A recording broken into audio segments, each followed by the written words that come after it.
Atlantis என்பது பண்டைய கிரேக்க தத்துவஞானி பிளேட்டோவால் முதலில் குறிப்பிடப்பட்ட ஒரு புகழ்பெற்ற தீவு.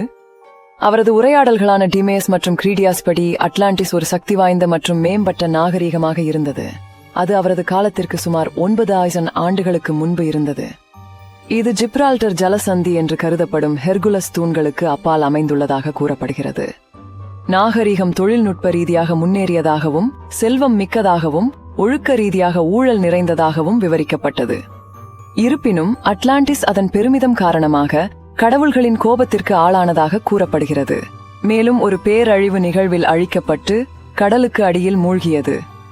அட்லாண்டிஸின் சரியான இடம் மற்றும் இருப்பு வரலாற்றாசிரியர்கள், தொல்பொருள் ஆராய்ச்சியாளர்கள் மற்றும் ஆர்வலர்களிடையே விவாதம் மற்றும் சூழ்ச்சிக்கு உட்பட்டது. பல கோட்பாடுகள் மற்றும் கருதுகோள்கள் முன்மொழியப்பட்டுள்ளன, ஆனால் அதன் இருப்பை உறுதிப்படுத்த உறுதியான ஆதாரங்கள் எதுவும் கண்டுபிடிக்கப்படவில்லை.